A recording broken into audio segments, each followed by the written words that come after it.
Earning your degree online doesn't mean you have to go about it alone. At Capella University, we're here to support you when you're ready. From enrollment counselors who get to know you and your goals, to academic coaches who can help you form a plan to stay on track. We care about your success and are dedicated to helping you pursue your goals. Going back to school is a big step, but having support at every step of your academic journey can make a big difference. Imagine your future differently at capella.edu.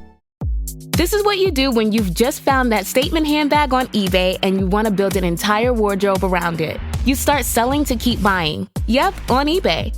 Over that all-black everything phase? List it and buy all the color. Feeling more vintage than ever? It's out with the new and in with the pre-loved. Next thing you know, you've refreshed your wardrobe basically without spending a dime. Yeah, eBay, the place to buy and sell new, pre-loved, vintage, and rare fashion.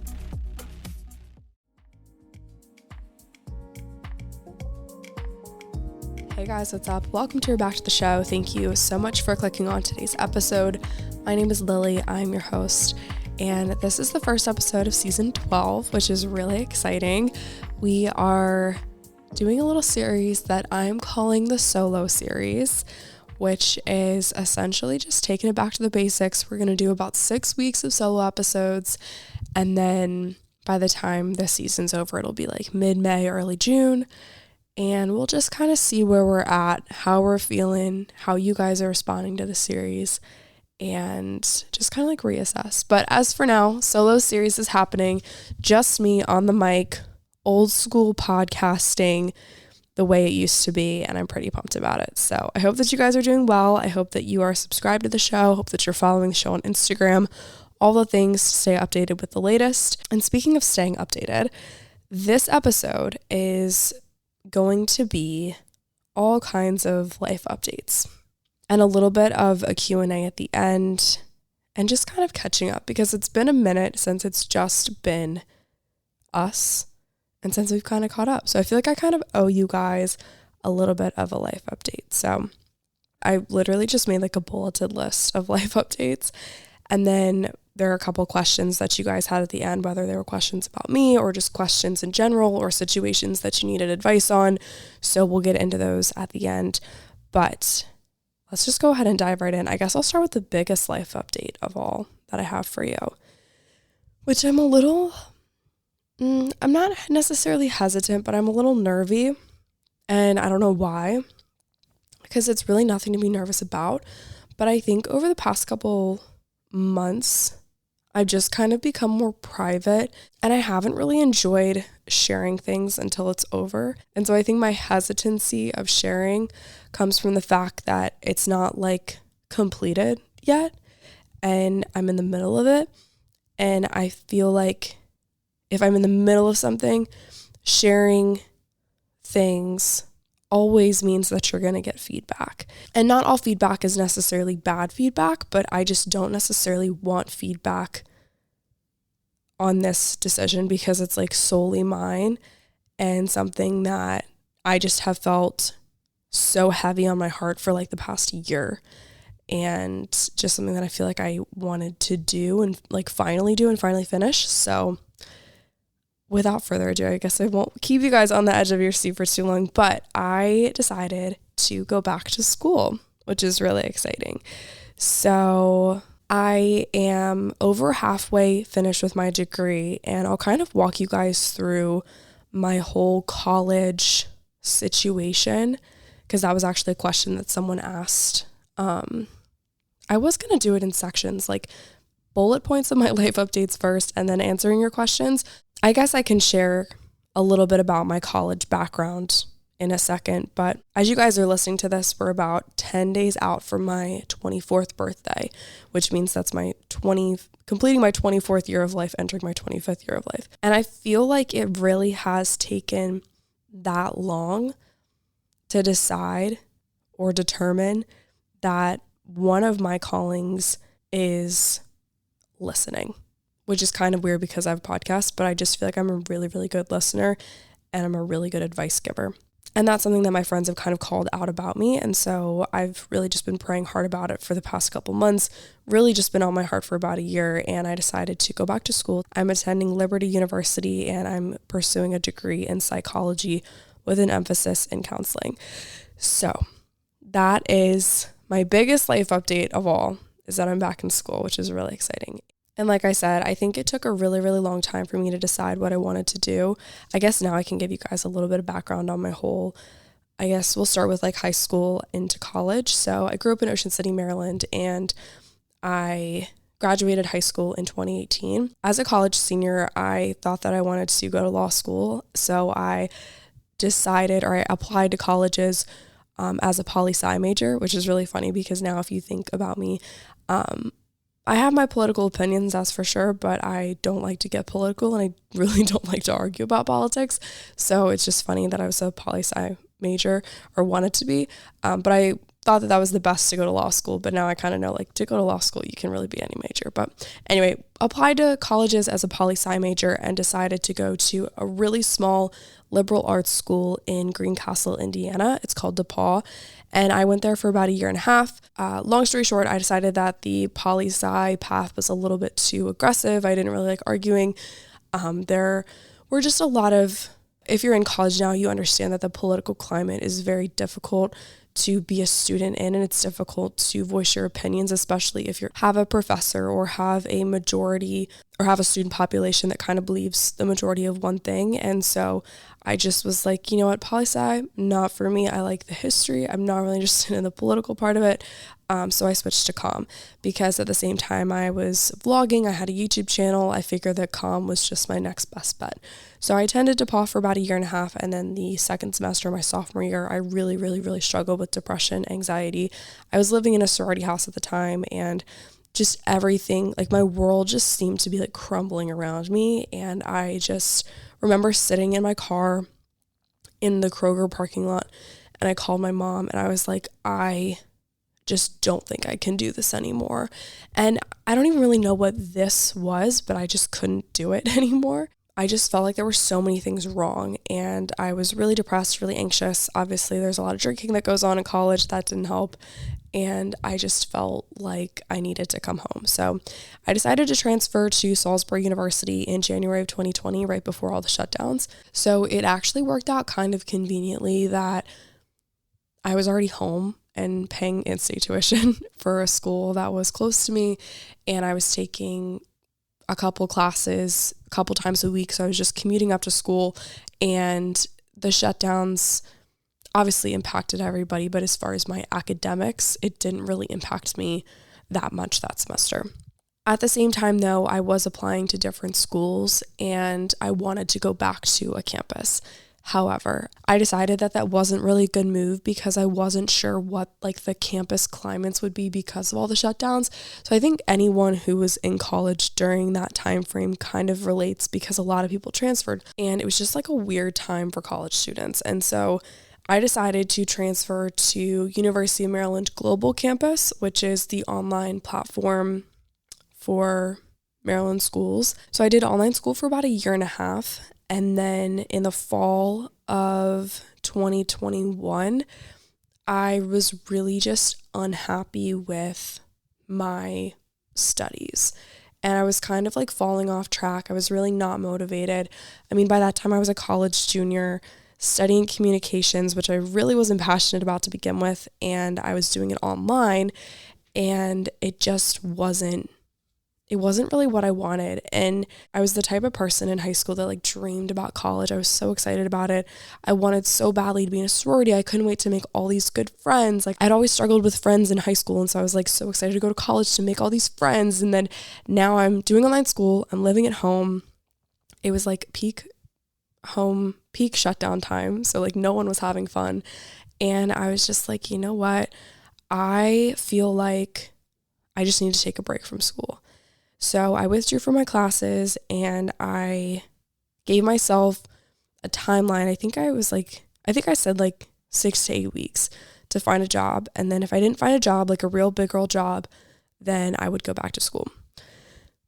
sure enough, I decided to apply to a job that was up here in Annapolis. It was a marketing position, and I got the job.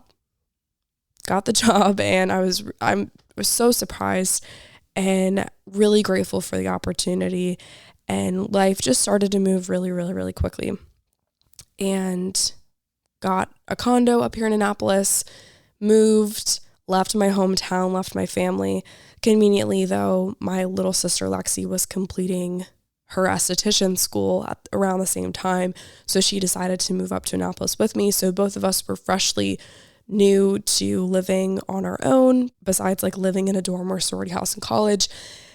And we just really hit the ground running, sprinting actually, and just started to like really live the fast life and worked really, really hard.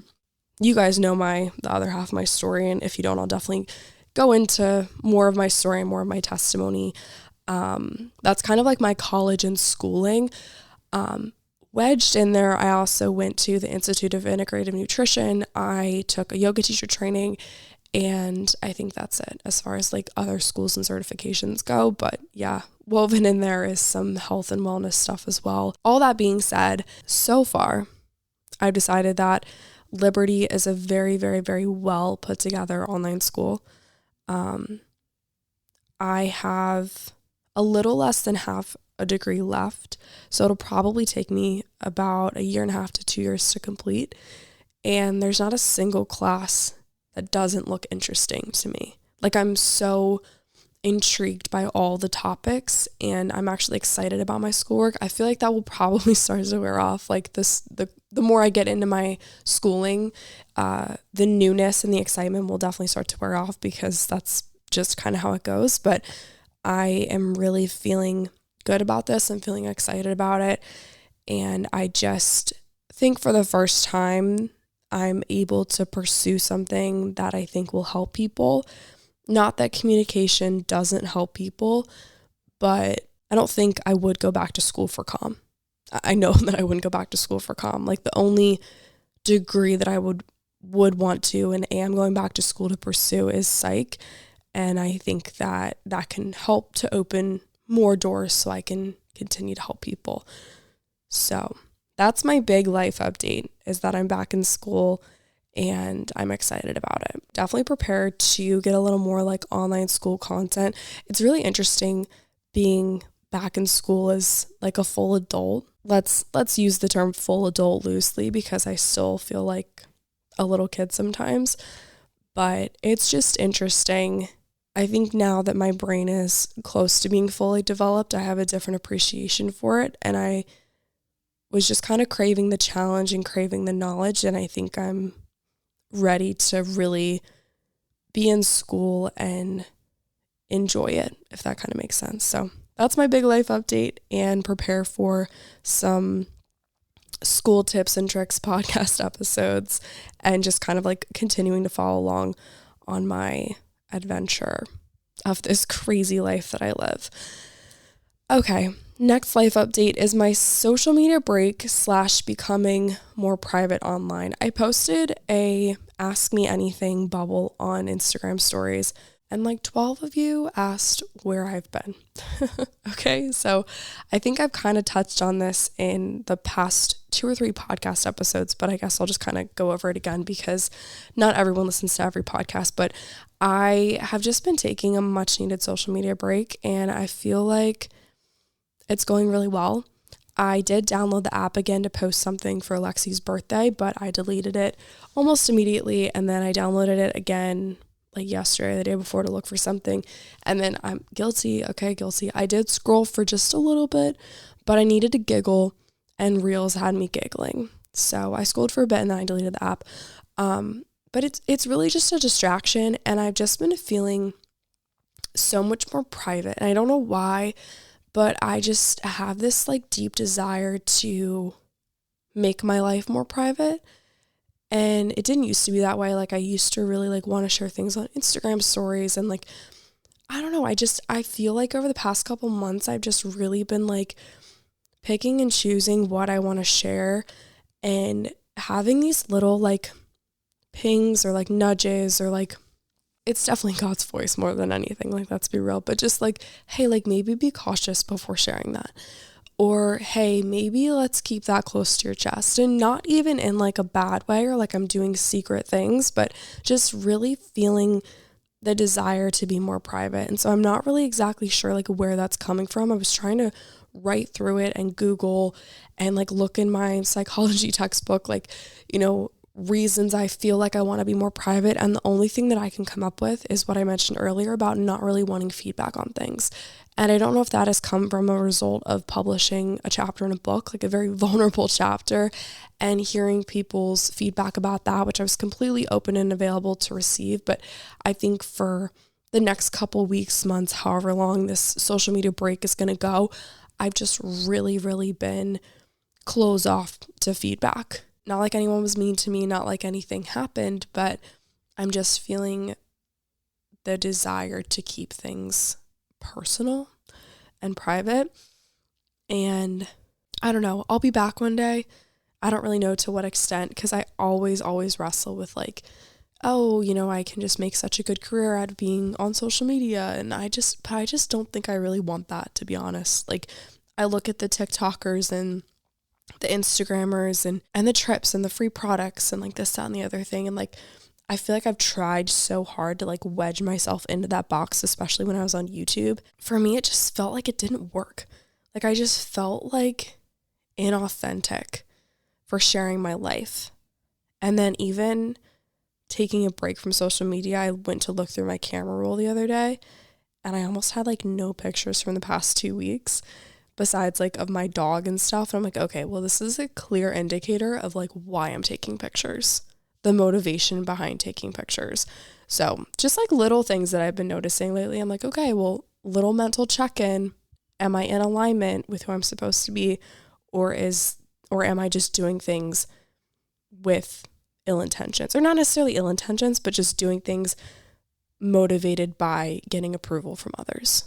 I want to talk about my morning routine real quick because I know that this tends to be a hot topic. What do you do in your morning? And it's changed quite a bit since we last talked. So as of late, my new thing is waking up and working out right away. Before, I was really big on maybe a late morning workout, early afternoon workout.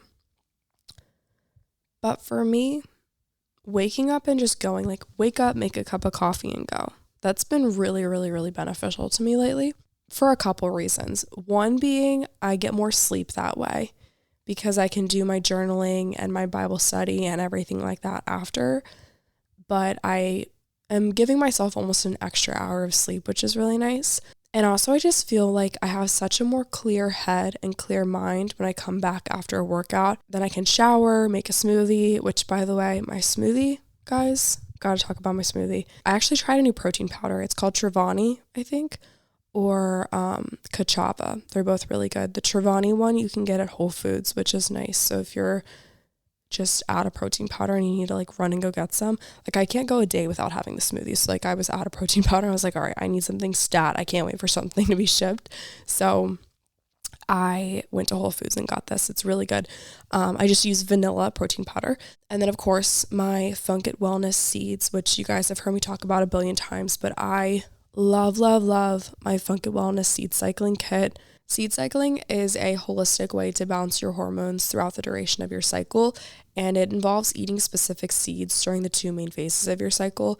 So for me personally, I just finished up with my period, so I'm in the first phase of my cycle. Currently, I'm taking the Nurture blend, which is pumpkin seeds and flax seeds, and then around ovulation time, I'll switch to the Radiate blend, which is sesame seeds and sunflower seeds. In the Funk It seed cycling kit, all the seeds are pre-ground up and mixed already, so they're in 2 separate bags, and you just pull out the bag that aligns with the current phase of your cycle. So like I said, days 1 through 14, you're going to take the Nurture blend. Days 15 through 28, you're going to take the Radiate blend. And I just put a couple scoops into my smoothie in the morning. It blends up so well, and I've noticed such an insane difference in my mood, my hair health, my nail health, my skin health. My period itself has just been so much easier to manage. I feel like any PMS symptoms I felt before have just completely dissolved. And I just attribute all of this to seed cycling because I'm actually giving my body and my hormones the food that it needs to thrive depending on which part of my cycle that I'm in. Funk It Wellness is a food-based supplement brand with products specifically formulated to help with all things hormone related, including PMS, painful periods, heavy periods, hormonal acne, low libido, low energy, and so much more. Funk It was founded by Kate Morton, who's actually been on the show before, and you guys love the episodes with her, and all of Funk It's products are dietitian approved. Because Funk It uses high quality, fresh, and organic ingredients, I know that I can feel my best no matter what time of the month it is. I'm such a big believer that understanding your cycle and working towards healthy hormones is one of the best things that a woman can do for herself. So if you're ready to embark on a hormone healing journey with me, check out Funk It Wellness and use code 8020 for 15% off of your order. Again, that's code 8020, 8020 for 15% off of your order.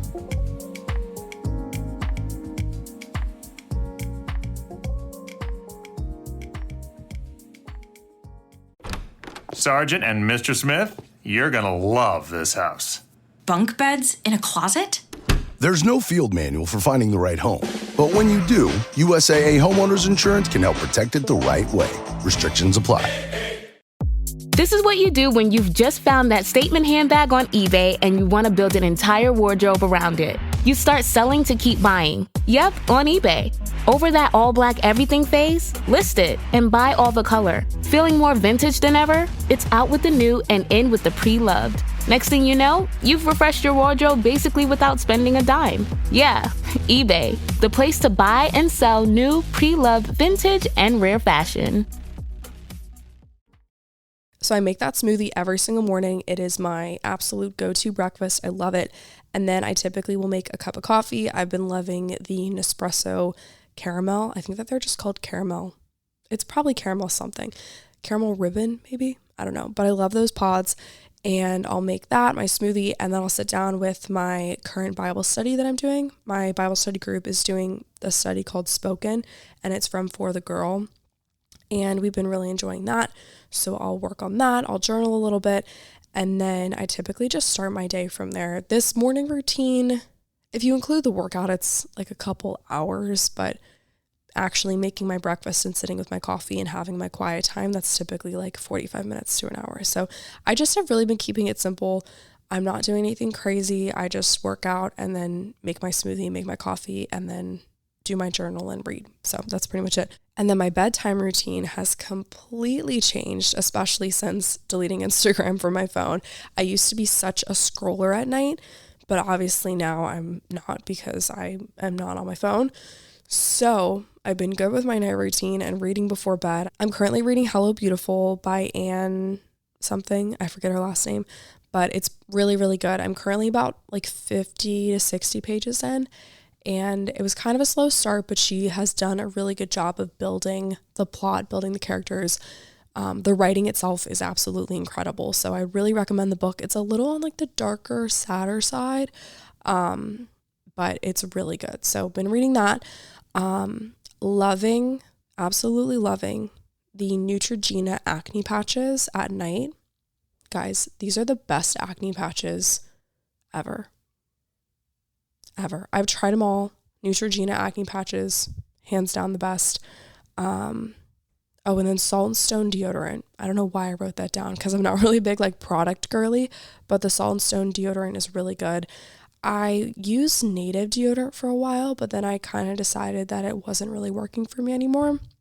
So Salt and Stone deodorant has been my go-to lately, and I don't know why I wrote that in the bedtime routine category, but I did.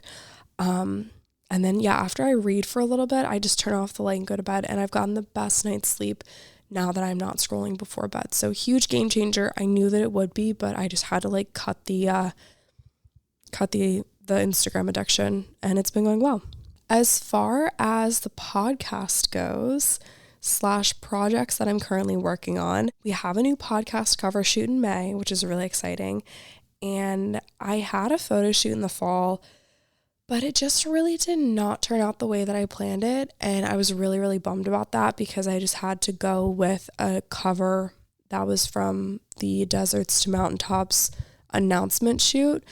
And I like the cover, but I don't love it. I don't think it's like, I don't know. I have my issues with the cover, but I don't want to call them out because as soon as I do, everyone else is going to be like, yeah, I don't like that either. So I'm not even going to tell you guys what I don't like about it. But we have a new cover shoot planned for May, which is really exciting. And I just feel like the show is ever evolving, as am I. And it's hard for me to like keep up the outward appearance of the show when I feel like I'm evolving internally. And obviously when I come on the mic, it's a reflection of like what's going on my inside. And so it's hard for me to like find a balance between wanting to change up this show externally all the time and deciding like when's the right time to do that and when's the wrong time to do that. So I think I changed the cover in like November, maybe it was, but it'll probably change again in like May or June, which is fine. We're just going to kind of rock with the solo episodes for a little bit, just kind of see what happens, see how you guys respond to it, and see if there's just a shift in perspective, attitude, all that kind of stuff. I will ask though, if you guys could please just leave a review on Apple Podcasts. That would mean the absolute world to me. It would mean the world to me. And that's because when you leave a review, it somehow just boosts the show in the algorithms. And I don't know how these algorithms work. There's really no research on how the Apple Podcasts algorithm decides what podcasts to show to other people, what podcasts to boost in the charts. But we know for a fact that reviews help. And so if you guys could please just take like 2 minutes of your day and go on Apple Podcasts and just leave a review for the show, that would mean the world to me. It's one of those things that you don't even realize is making a difference. So I just appreciate it so much if you guys do that. And also if you have another show that you like to listen to, just go spread a little bit of the love and leave a review on that creator's show as well. Or you could send the show to a friend or post about it on Instagram. Literally just share it with word of mouth. I feel like people trust other people's recommendations more than like an Instagram promotion or something like that. And so I've always found that sharing through word of mouth is the best way to get the word out there about something. And so if you are enjoying the show, please don't be shy. Leave a review, send it to a friend, anything like that. And that just really, really helps to grow the show. And I just really appreciate your support. Oh, other podcast updates. I've been doing a lot of podcasts on other people's, or I guess guesting. I've been a guest a lot on a lot of other people's podcasts. And so there's that thing that people do now. It's called like a podcast tour. And it's essentially where you have a topic or a handful of topics that you like to talk about, and you go on other people's shows and talk about that thing. And I found that a lot of people really like hearing about my chapter in Deserts to Mountaintops. So if you have a podcast or you know someone who has a podcast and they need a guest, please feel free to reach out to me, and I would love to be a guest on your show. Just because, you know, you might listen to me every week doesn't mean that I'm not easily accessible. I'm pretty open to my email. I'm pretty much an open book, and I just love chatting with you guys. So if you ever want me on your show, just send me an email and we'll try to set up a time. Let's go ahead and answer some of your questions, give a little bit of advice. Some of these, like I said, were about me. Others were just questions or situations that you all wanted advice on. So first question was, can you share a little bit about your background / early 20s? I'm a new listener and would love to get to know you better. We kind of talked about this at the beginning as far as like my whole college situation goes. I don't know. I guess like important things about me. My faith is super important to me. I grew up in church, like kind of, but I really fell away in high school and early college and just really didn't, I don't know. Church to me growing up was always super, it just felt like a lot of rules, and it wasn't fun. Like I didn't really think it was important to me when I was little. And I also think that the leaders didn't really like set me up for success to some degree. I didn't really feel led, to be honest. I don't know. I don't even really know how to describe it. I feel like I haven't reflected too much on my church time as a kid enough to really explain it, but I just didn't really enjoy it. I also just felt disconnected from a lot of the other people. And I also think that it was like a fitting in kind of thing. and I just felt like I wanted to fit in somewhere. I didn't think that that was at church. However, about a year ago, I really hit a low in my life, mentally, physically, emotionally, spiritually. And I really just found my way back to God. And over the past year, it's just been a really cool experience learning who God is, who he tells me I am, and how I can use that to live and impact the world around me. And in my relationships, in my day-to-day, in my job, in the podcast, in my schooling, in my fitness classes, like just in every aspect of my life, like has completely just changed in the best way. And I feel like at my core, my heart, my being has changed significantly since putting my faith as a priority in my life. So that's probably one of the most important things about me. Other than that, I grew up in Ocean City. I am the middle child of 3 girls. So there's my older sister, Marley, she's 25. Me, I'm about to turn 24. And then Lexi, she is 21. So we're all pretty close in age, really tight growing up. And my older sister is married, does not live with us. That would be fun though. But my younger sister and I live together in Annapolis, Maryland. And we work here, live here, enjoy life here. And like I said, I kind of talked about all my college stuff. I try not to let that define me because I definitely don't think it does. I don't know. I feel like I'm just a girl trying to figure out life. I really like to write. That's kind of been a newer, not necessarily discovery because I've always liked to write, but that's just been something that I've really felt empowered to do more lately. I recently released a chapter in a book called Deserts to Mountaintops. My chapter is titled I Am Your Friend Too. It's all about my journey to accepting my body and learning how to love myself. So that was a really cool thing. I've had the podcast for about 4 years. It'll be 5 years in October. And it has been such a cool adventure to just talk on the mic and see how the show has grown. What else? I teach group fitness in a yoga studio. I teach sculpt classes, and it's kind of like yoga times a little bit of lifting. It's super fun. If you're ever in the area and you want to take a class, just shoot me a message and I would love to have you in the studio. All right, next up, we have a situation that someone wants advice on. So I have a goal of becoming a fitness instructor, but I have a full-time job that I really enjoy, so I don't want it to be the only thing I do, and fitness can't be the only thing I do. Okay, totally valid. Is it possible to have successful classes without being a full-time instructor? Also, where do you find music for your classes? Your playlists are always great. Okay, first off, thank you. I work really hard on my playlist. I actually need to sit and make one for my class for tomorrow morning. So thanks for reminding me. Music for classes, Spotify is the best. I highly recommend just like going on and starting a master playlist with like tons and tons of songs that you like to teach to. I prefer EDM stuff, not like EDM, like, I don't know, more like, think like in a club kind of thing. I like music that's fun to work out to, that doesn't have a lot of cuss words and isn't a lot of rap. So that kind of is like house EDM. So I'll leave my playlist linked in the show notes and hopefully you can get some inspo from that. But my Spotify is just Lily Rayco. If you search on Spotify, Lily Rayco, the podcast will probably come up, but just hit profiles and then my picture will come up. It's like a black and white. I'm on the beach and that's my Spotify. Of course, you can have successful classes without being a full-time instructor. Most people are not full-time fitness instructors. It's not a very lucrative business. I think the only people who are full-time instructors are like those big kind of corporate places like SoulCycle. I think that's really the only one that I can think of that truly has full-time instructors. I could be completely wrong though, but most people don't teach fitness full-time because unfortunately it doesn't pay very well, and so you really can't. So if you just want to have like 1 class a week, maybe 2 classes a week, teach in the morning, teach after work, like figure it out in the sense of like what makes sense in your schedule. Of course you can have successful classes. Of course you can sell out classes.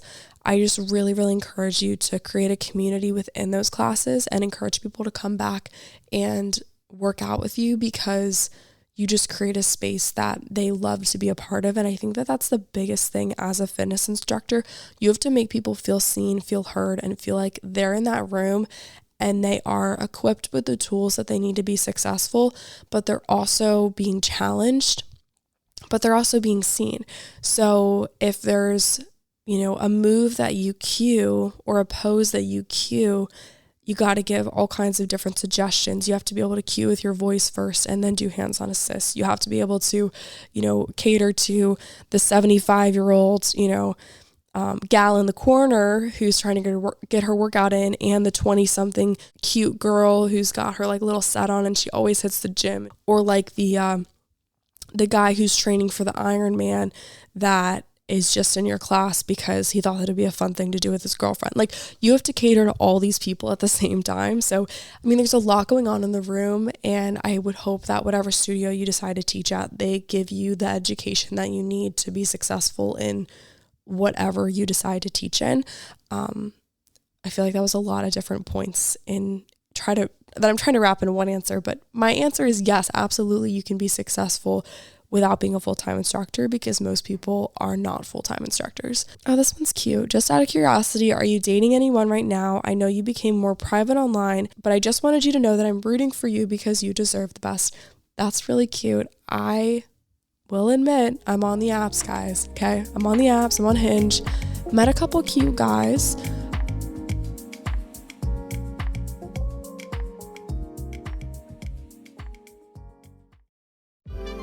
eBay Motors is here for the ride.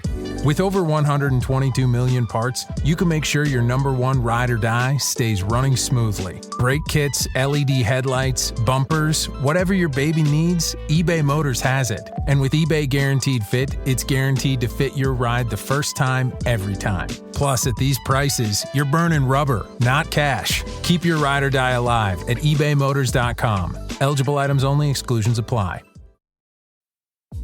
Achieve clean, healthy-looking skin with Youth to the People. The 20-time award-winning superfood cleanser gently deep cleanses and removes makeup and SPF in 30 seconds. For skin that's hydrated, balanced, and soothed, never stripped. It's the green juice cleanse for your face. Formulated with good-for-you antioxidants like kale, spinach, and multivitamins to respect your barrier. No disruption. Find out why one cleanser is sold every minute in the U.S. Shop now at Sephora. Will admit I'm on the apps, guys. Okay, I'm on the apps. I'm on Hinge. Met a couple cute guys. There's some potential out there. I'm confident that I've worked hard enough in myself to feel like I know my worth. Whereas then I can come into dates with like, okay, this is a cool opportunity to meet a person, and if it works out, great. If it doesn't, no harm, no foul. It's a date. It's exciting. It should be fun. And I should just have a good time.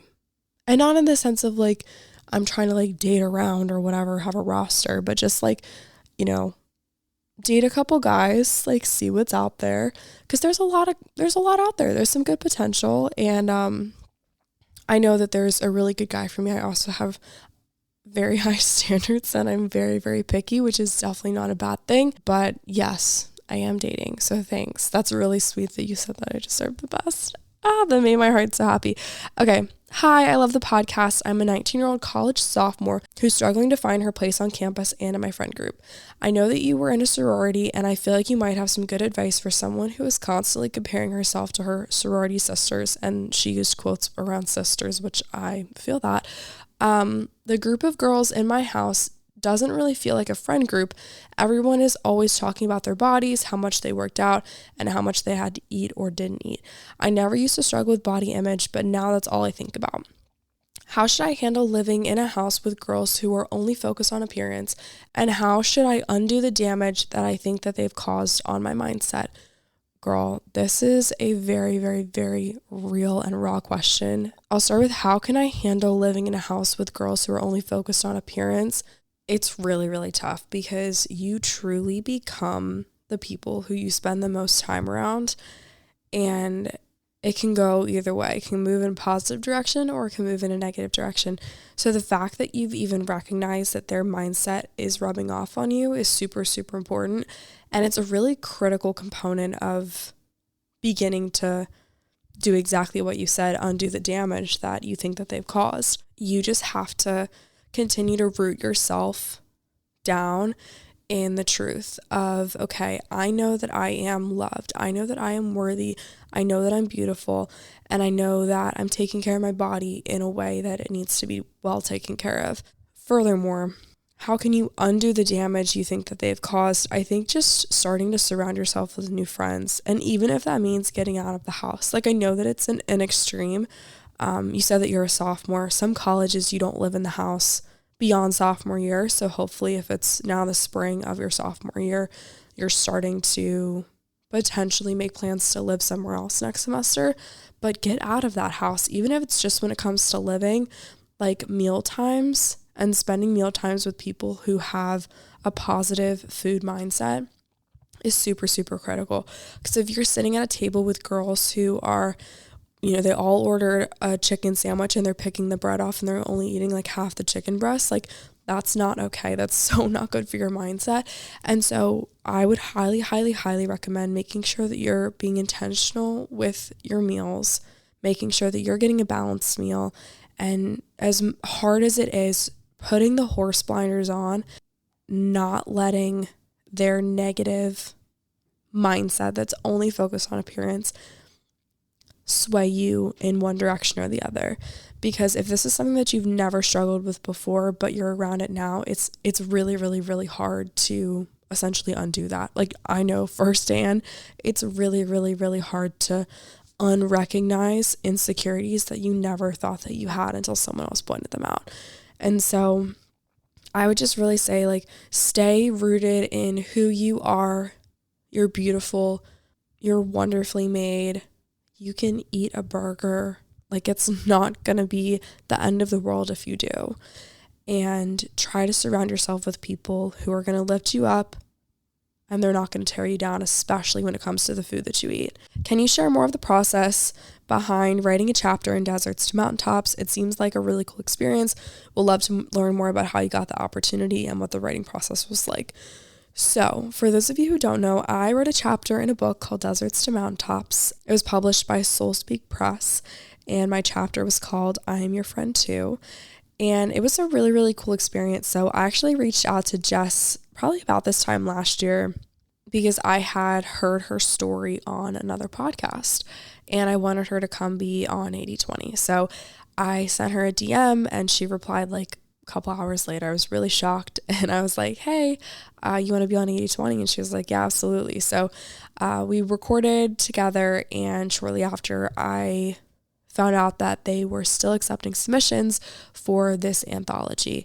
And this anthology in particular was focused on radical self-acceptance, and I knew that I had a story inside of me that I wanted to share.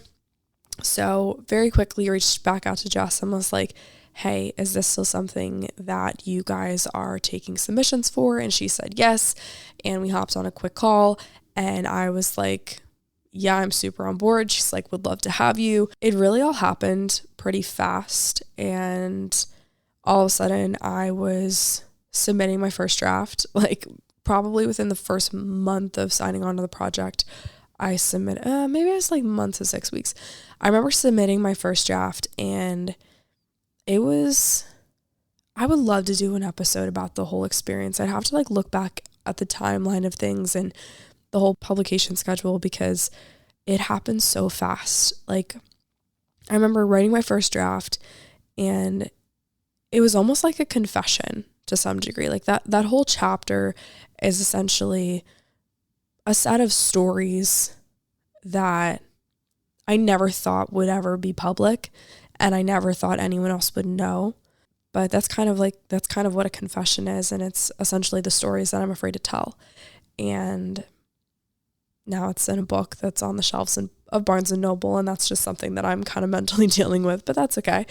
And so I wrote my first draft, and I had Lexi, my younger sister, read it, and she kind of lives a lot of it. Like she would come home, or I would come home from work and just be like bawling my eyes out, or she was the first person I called when like that situation with that guy that I wrote about went sideways, and like she lived a lot of it. And I think to her, it didn't really come as a surprise. And then I had another friend read it, and he gave me some really good feedback. And one of those friends that like they just kind of like get you. And he was super encouraging and kind of saw some of those sides of me too, and just gave really cool feedback. Oh, wow, I'm getting really emotional talking about this. I don't know why. I didn't expect to cry, guys. But yeah, like it was really, really cool because slowly, like I had those two people read it, and then I, kind of took their feedback into account, and then I was like, okay, well now I'm submitting it to Jess, which is really scary because I'm like, Jess is a teacher by profession and she's going to be hard on me, and she has got high expectations, and this is going to be in a book. Like, this is the book, and it's just the first draft, but like this is essentially my story. And I submitted it to Jess for the first round of draft edits, and she came back with probably 100 to 200 Google Doc bubble feedback things, like how in Google Docs you can highlight the word and then write in the feedback. And it was just the coolest thing. Like, watching her tear apart my draft was so cool, because she was just like tearing it apart to build it back up again. And she gave incredible suggestions and so much feedback. And she's like, okay, well, like, this is like a really cool scene. Can you write this differently? Can you elaborate here, explain this, turn this into a metaphor? Just really honing in on like all those pieces of writing that just really, really challenging me as a writer.